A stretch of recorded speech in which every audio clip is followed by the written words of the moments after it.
Les voitures chinoises débarquent en France. Une arrivée pas franchement discrète car une polémique a éclaté à propos du 4x4 fabriqué par la société Shangwang. C'est d'ailleurs le premier véhicule chinois homologué en Europe. Le problème, c'est qu'il ressemble étrangement au X5 de BMW. Du coup, forcément, la firme allemande a déposé plainte pour plagiat. En attendant que les tribunaux tranchent cette affaire, le tout-terrain de Shangwang est disponible à un prix défiant toute concurrence.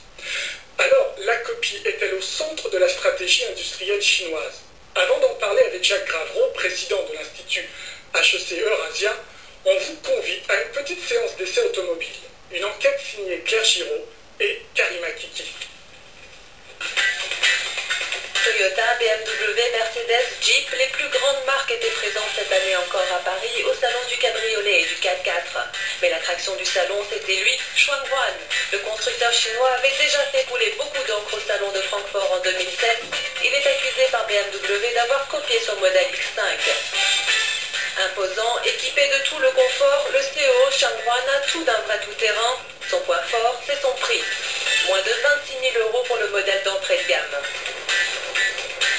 Dans cette catégorie de grands 4x4, on va dire, en France, on va être entre 25 et 30% moins cher que nos principaux concurrents.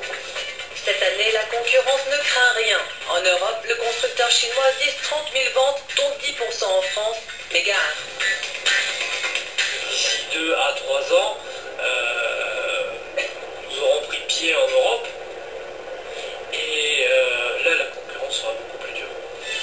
En attendant, Shangwang doit affronter BMW. Pour comprendre les griefs de la marque allemande, voici un petit tour du propriétaire.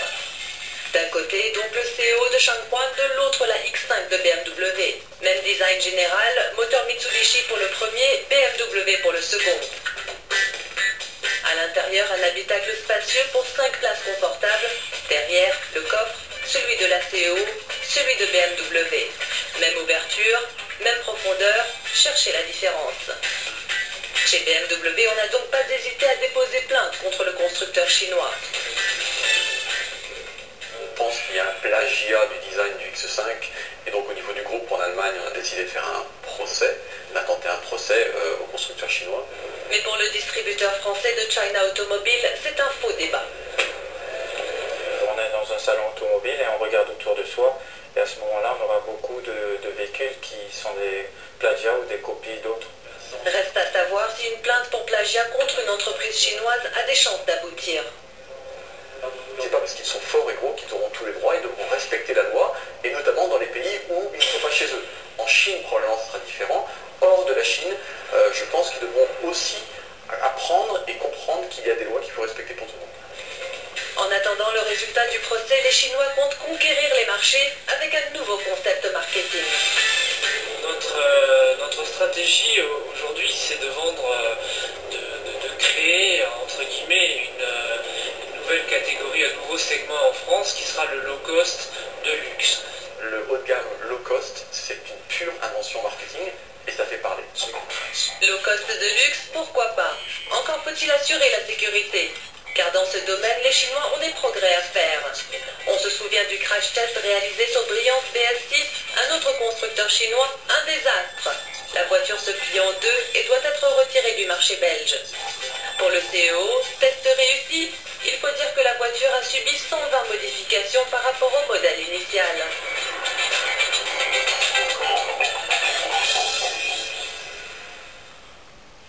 Alors donc la BMW n'est pas la seule à avoir été copiée, il y a d'autres cas de plagiat, notamment de la fameuse Smart par la Noble, fabriquée également par la firme Shangwang, et il y a alors encore une plainte de la marque Mercedes contre Shangwang. Avec nous donc sur ce plateau Jacques Gravreau, vous êtes président d'HEC Eurasia, vous connaissez très bien l'Asie pour y avoir voyagé plusieurs fois.